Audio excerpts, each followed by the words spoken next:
তুমি কি জানো রাসূল সাল্লাল্লাহু আলাইহি সাল্লাম আত্মার জন্য 5টি ঔষধের কথা বলেছেন।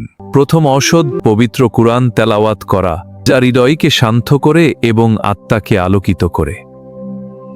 দ্বিতীয় ওষুধ কম খাওয়া, কারণ কম খেয়ে কেউ মারা যায়নি, বরং অতিরিক্ত খাওয়াই ক্ষতির কারণ। যেখানে ওষুধ তাহাজ্জুদ নামাজ আদায় করা, নীরব রাতে আল্লাহর কাছে ফিরে যাওয়া। চতুর্থ ঔষধ আল্লাহর কাছে হাত তুলে বিনীতভাবে দোয়া করা, যেখানে মন খুলে কথা বলা যায়। পঞ্চম ওষুধ ভালো মানুষ ও নেককার বন্ধুদের সাথে চলা, কারণ সৎসঙ্গ মানুষকে আলোর পথে নিয়ে যায়। জি। বাড়িতে উন্নতি না হওয়ার কারণ কি কি?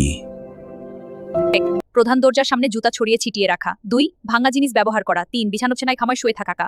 5 সন্ধ্যার সময় ঘর ঝাড়ু দেওয়া। 6 বেশি বেলা পর্যন্ত ঘুমানো। ভাল লাগলে লাইক, কমেন্ট এন্ড শেয়ার করবেন।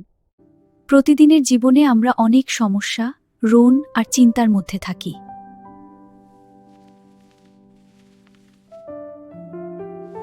কিন্তু ইসলামে এমন কিছু আমল আছে যা আমাদের জীবনে বরকত আনতে পারে। প্রতিদিন রাতে ঘুমানোর আগে এই দুটি নাম পড়ুন, ইয়া রাজ্জাকু, ইয়া মালিকু।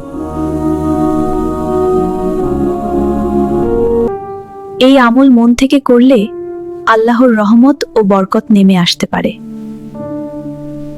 প্রতিদিন রাতে ঘুমানোর আগে এই নামগুলো পড়ে আল্লাহর কাছে দোয়া করুন। ইনশাআল্লাহ আপনার জীবনে স্বস্তি ও সহজতা আসতে পারে। আপনার স্ত্রী থাকলে তাকে এই আমলটি করতে বলুন, আর যদি না থাকে তাহলে আপনার মাকে বলুন। ভালো লাগলে লাইক, কমেন্ট এবং শেয়ার করে অন্যদের জানার সুযোগ করে দিন।